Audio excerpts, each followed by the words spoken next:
The United States launched a trade war against Canada, their closest partner and ally, their closest friend. At the same time, they're talking about working positively with Russia, appeasing Vladimir Putin, a lying, murderous dictator. Make that make sense. Canadians are reasonable, and we are polite, but we will not back down from a fight.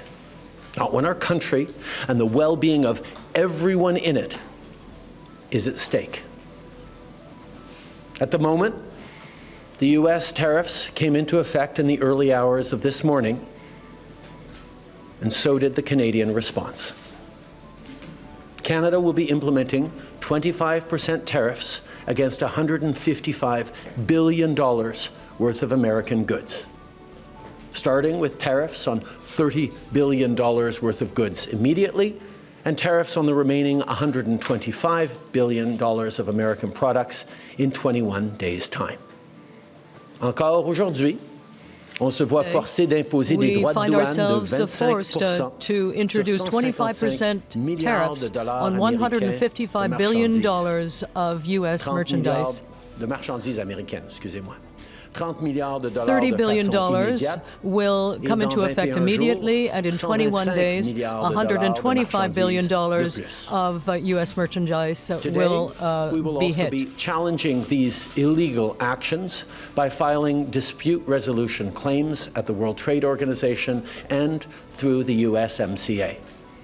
But in the meantime, our tariffs will remain in place until the U.S. tariffs are withdrawn, and not a moment sooner. And should these tariffs not cease, we are in active and ongoing discussions with provinces and territories to pursue several non-tariff measures, measures which will demonstrate that there are no winners in a trade war. Now, just like I did a month ago, I want to speak first directly to the American people. We don't want this. We want to work with you as a friend and ally. And we don't want to see you hurt either. But your government has chosen to do this to you. As of this morning, markets are down, and inflation is set to rise dramatically all across your country. Your government has chosen to put American jobs at risk, at the thousands of workplaces that succeed because of materials from Canada or because of consumers in Canada, or both. They've chosen to raise costs for American consumers on everyday essential items like groceries and gas, on major purchases like cars and homes, and everything in between.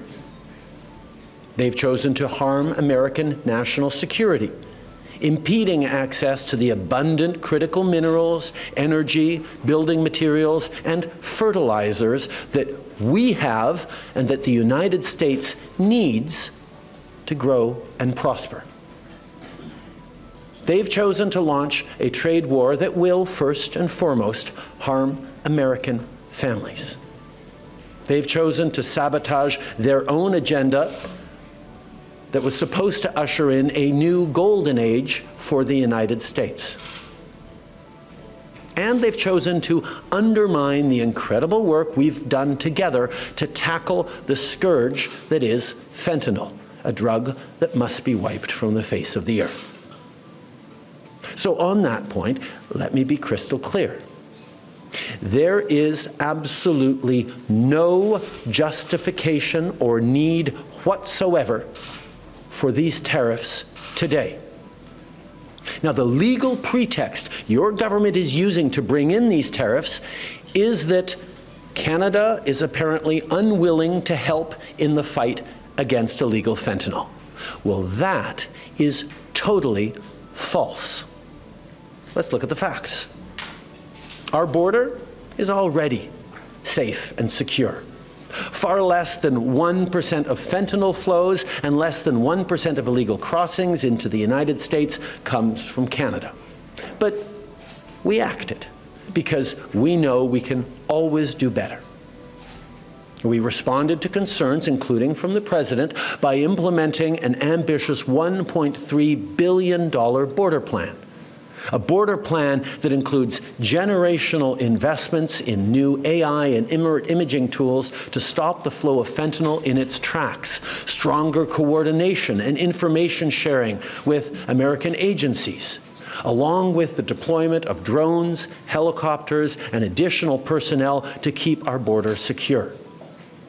Now, a month ago, as part of an agreement with the United States that paused the tariffs, we made further commitments. We appointed Kevin Brasseau as our fentanyl czar, a man who dedicated his multi-decade career in law enforcement to combating organized crime networks and drug trafficking. We designated 7 drug cartels, sick, evil groups who cynically profit off the pain and suffering of people on both sides of the border, as the terrorist organizations that they are. And just yesterday, we launched a new joint operations partnership supported by a $200 million investment between Canada's security and law enforcement agencies, a partnership that will enhance the coordination of information and intelligence in order to thwart criminal gangs involved in the illegal fentanyl trade. And critically, our actions are working. As the U.S. Customs and Border Protection just acknowledged, there was a 97% drop in fentanyl seizures from January compared to December, to a near zero low of less than half an ounce seized in January, even with all the further enforcements and actions we've taken at the borders. In sum, we stepped up. We engaged closely and constructively with the President and his administration. We did everything we promised. We stuck to our word. And we did it because we believe in working together to protect our citizens. Now I want to speak directly to one specific American, Donald. In the over 8 years you and I have worked together, we've done big things. We signed a historic deal that has created record jobs and growth in both of our countries. We've done big things together on the world stage, as Canada and the US have done together for decades, for generations. And now we should be working together to ensure even greater prosperity for North Americans in a very uncertain and challenging world. Now, it's not in my habit to agree with the Wall Street Journal, but Donald, they point out that even though you're a very smart guy, this is a very dumb thing to do.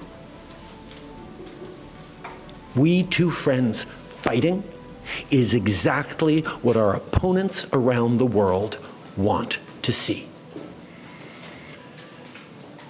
And now, to my fellow Canadians, I won't sugarcoat it. This is going to be tough, even though we're all going to pull together, because that's what we do. We will use every tool at our disposal so Canadian workers and businesses can weather this storm. From expanding EI benefits and making them more flexible to providing direct supports to businesses, we will be there as needed to help. But Canada, make no mistake, no matter how long this lasts, no matter what the cost, the federal government and other orders of government will be there for you. We will defend Canadian jobs. We will take measures to prevent predatory behavior that threatens Canadian companies because of the impacts of this trade war, leaving them open to takeovers. We will relentlessly fight to protect our economy. We will stand up for Canadians every single second of every single day, because this country is worth fighting for. Les derniers mois The recent months have been stressful and, in fact, exhausting for all of us. Mais je crois qu'on peut But I believe être rassuré we can be par l'incroyable reassured by solidarité the incredible dont on a tous solidarity été we've témoins seen entre nous. among Solidarité Canadians. entre nos entreprises, Solidarity among nos syndicats, businesses, notre société among civile, unions, the les civil communautés society, autochtones, Indigenous tous les communities, Canadiens. and all Canadians. L'ensemble de la société canadienne parle All of d'une Canadian seule society voix is speaking with pour a qu'on se single fasse voice entendre de nos so that we partenaires can be américains heard by pour our illustrer U.S. que partners and to l'imposition de droits de illustrate that the douane, imposition c'est of une these très tariffs mauvaise idée. is a very bad idea. En même temps, At the same on time, travaille à l'interne we pour are faire working tomber les internally obstacles au to commerce remove entre the nos provinces et barriers territoires. to internal trade between the provinces and territories. We're working to try and reach new markets around the world, to build an economy even more strong and resilient than before. In recent years, I've had a number of opportunities to talk to global leaders, and my message is always the same. Canada is a reliable partner, and our door is wide open. In recent weeks, we have also redoubled our efforts to work with Mexico, which is also being hit with these tariffs. Together, we will seek new ways of working together and to provide mutual support in the face of this threat. In the face of uncertainty and worry, Canadians have shown so much solidarity. I saw you sharing lists of Canadian products to help your loved ones and friends and support Canadian businesses. I saw you change your travel plans to stay in Canada rather than going to the United States. I saw you redouble your efforts to support our small businesses and our workers here in Canada. I saw you defend our culture and ensure it can flourish.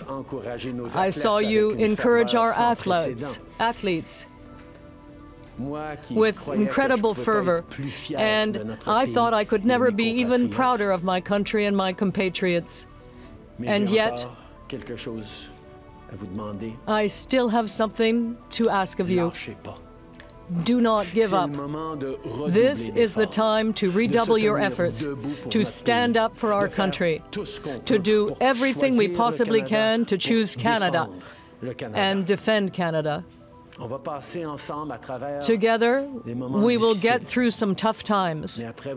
But after seeing you and seeing your reaction in recent weeks, I have to say, I have never been as optimistic with respect to the future of our beautiful country, in spite of all the challenges we're facing right now. Canada remains the best country in the world. We have so many reasons to be proud of our home, to be proud of our land, but I'm especially proud of our ability to come together when that is required. Canadians of different backgrounds, who speak different languages, have different religions. But, you know, when it comes time to defending our country, we speak with a single voice and walk hand in hand. In spite of all, Canadians will always be relying on each other. Now, we've been through tough spots before. But every time we've faced long odds and seemingly insurmountable obstacles, we've not only survived, we've emerged stronger than ever. Because when it comes to defending our great nation, there is no price we all aren't willing to pay. And today is no different. Merci beaucoup, mes amis.